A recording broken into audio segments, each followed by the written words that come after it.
هي مفكر هي بتحكي فرنساوي مكسر، ما بتعرف تحكي فرنساوي. بفكرين يعني لما فارس السعاد عم بيشبح كمان من وقتها، ما هو هذا المنطق المتكرر، عم بيشبح انه نحن هيك ما فينا نعيش معكم، نحن بدنا توبلس. كاتب تغريده توبلس، كاتبها توب ليس، ما بيعرف يكتب توبلس. ما هو هذا الانعزالي، انه بيتماهى مع الفرنسي اللي الفرنسي بيعتبره خادم عنده، اللي بيعتبره جويم شبات الاسرائيلي، بيعتبره هيدا الجوي اللي بيحمل بيطفي الضوء نهار السبت. انت زعيم روحي لطائفه ما فيك تتخبى وراها، تتمترس وراها وتاخذ مواقف اسرائيليه. تمرك على البطرك يا خرونك. للي ما بيعرفوا هيدا الزمك اسمه بيير أبي صعب، الله يلعنه الساعة اللي سموك فيها الاسم وطرطشتنا قرف وجاي. قبل ما رد عليه بدي اوضح شغله، انه انا اكتر واحد واقف ضد الاسرائيليه ومع اهل غزه. انا الاسرائيليه صاروا مسكرين لي 3 بيجات على الفيسبوك واكاونت.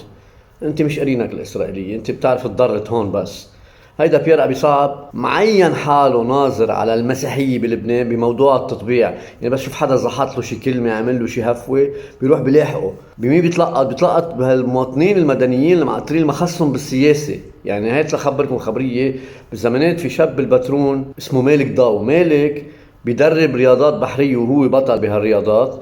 طلع على فرنسا، مشارك بطولة للسيرف، بيحقق نتيجة، بيطلع الثاني بالمسابقة، ورجع لبنان يا غافل معلك الله.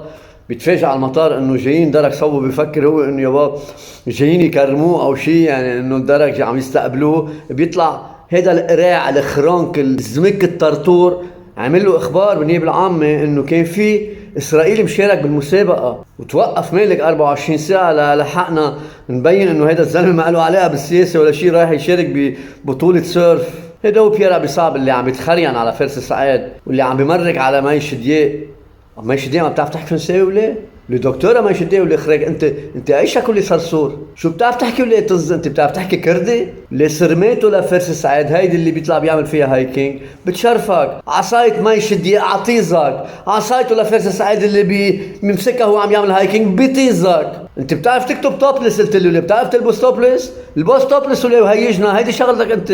هذا هو اكتر شيء فيك تعمله يا ناعم عليك.